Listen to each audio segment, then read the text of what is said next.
नमस्कार दोस्तों। आज हम बात करेंगे इंटरनेट के इतिहास के बारे में। इंसान अपने और अपने पूर्वजों के अस्तित्व को जानने के लिए हमेशा उत्साहित रहता है और यह देखा जाए तो साइंटिस्ट के नज़रिए से भी सही है, क्योंकि पास्ट से हमें बहुत कुछ सीखने को मिलता है। इससे हमें हमारी गलतियों, कमजोरियों, अक्षमता, स्रोत आदि का पता चलता है। तो आज हम हमारे इस वीडियो में इतिहास की एक ऐसे ही घटना के बारे में बात करेंगे कि कैसे महज एक नोक-झोंक की वजह से हुआ एक आविष्कार आज हमें एक प्लेटफॉर्म पर एक साथ कर देता है। जी हाँ, हम बात करें इंटरनेट की। इंटरनेट आज के समय में हमारे जीवन का एक अभिन्न अंग बन गया है। पूरी दुनिया आज इंटरनेट के माध्यम से आपस में जुड़ी हुई है। कोई भी ऐसा क्षेत्र नहीं है जहाँ पर इंटरनेट का प्रयोग नहीं किया जा रहा हो। इंटरनेट के माध्यम से कई सारी सुविधाओं का प्रयोग। कंप्यूटर या फ़ोन पर किया जा सकता है। चलिए जाने कि इंटरनेट की शुरुआत कहाँ से हुई और यह हमारे जीवन का हिस्सा कैसे बना। इंटरनेट की शुरुआत में दो महाशक्तियों का अहम योगदान था। आइए हम आपको इंटरनेट के अस्तित्व में लाने वाले उस इंसिडेंट के पास्ट में लेकर चलते हैं। 4 अक्टूबर 1957 को पृथ्वी पर एक अद्भुत घटना घटी, जिसने पूरी दुनिया को बदलने की एक राह दिखाई।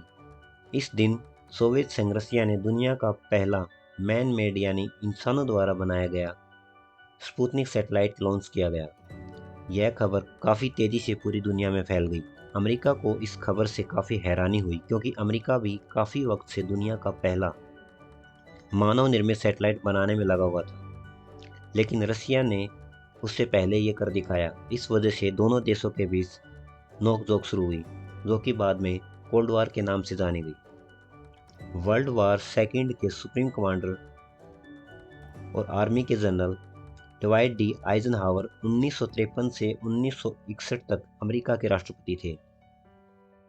उन्होंने रसिया के साथ हुई नोक-झोंक के बाद 1958 में एक एजेंसी आरपा का निर्माण किया। एडवांस रिसर्च प्रोजेक्ट एजेंसी को देश की तकनीक ताकत को काफ़ी ज़्यादा और तेज़ी से बढ़ाने के लिए बनाया गया था। इस एजेंसी के नाम में काफ़ी बदलाव हुए, जैसे कि 1972 में इसका नाम डार्पा था, यानी defence advance research project agency, और 93 में इसका नाम बदल के आरपा रखा गया। इस एजेंसी की शुरुआत करने के पीछे अमेरिका के राष्ट्रपति का मकसद अपने देश में साइंस एंड टेक्नोलॉजी को दूसरे देशों की तुलना में आगे बढ़ाना था। इंटरनेट जैसी किसी चीज़ को बनाने की शुरुआत इसी झगड़े के साथ हुई। आपको बता दें कि उस समय कंप्यूटर का साइज काफ़ी बड़ा होता था। उस वक्त के कंप्यूटर में मैग्नेट टेप का इस्तेमाल किया जाता।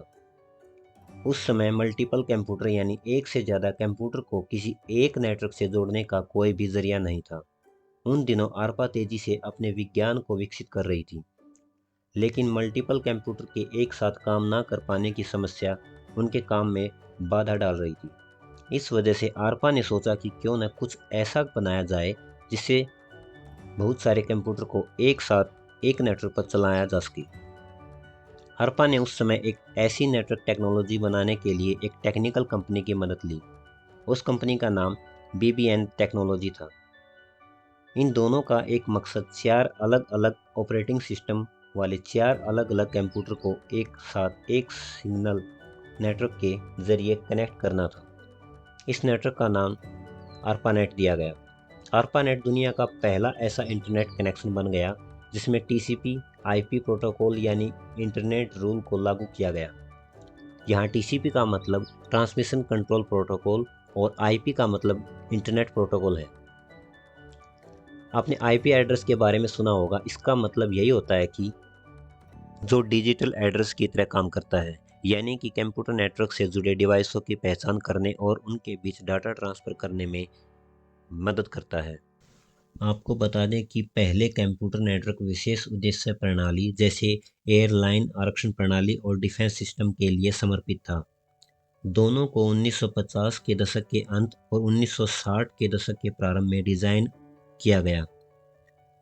1960 के दौरान कंप्यूटर निर्माताओं ने कमर्शियल प्रोडक्ट में सेमीकंडक्टर तकनीकी का उपयोग करना शुरू कर दिया था, और उसी टाइम पर एक नई टेक्नोलॉजी टाइम शेयरिंग का विकास हुआ, जिसका यूज़ सीक्रेट इंफॉर्मेशन शेयरिंग के लिए किया जाता था।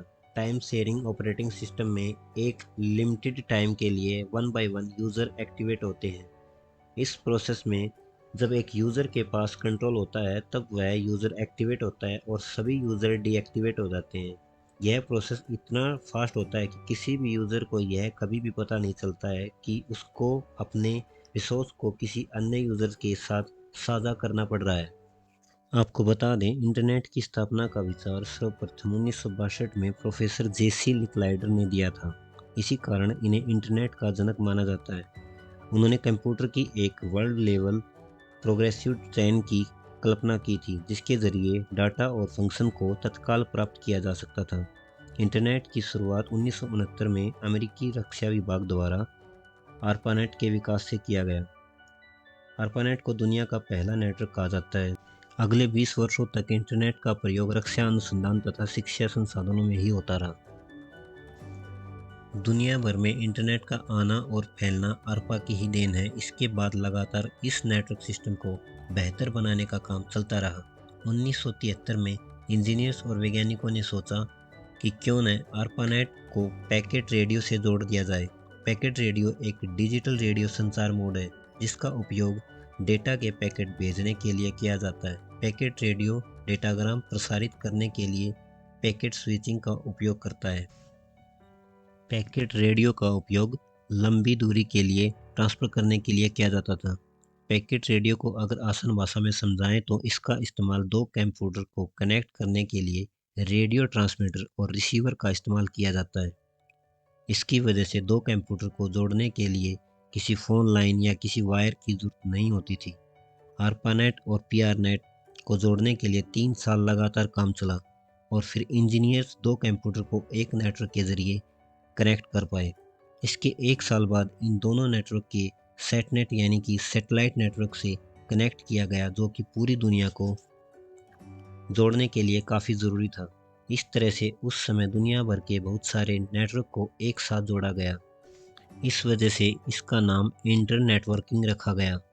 इसी इंटर नेटवर्किंग को आज के समय में शॉर्ट फॉर्म में लोग इंटरनेट कहने लगे। 1989 में इंटरनेट को आम जनता के लिए खोल दिए जाने से इसका उपयोग अन्य कार्यों के लिए किया जाने लगा।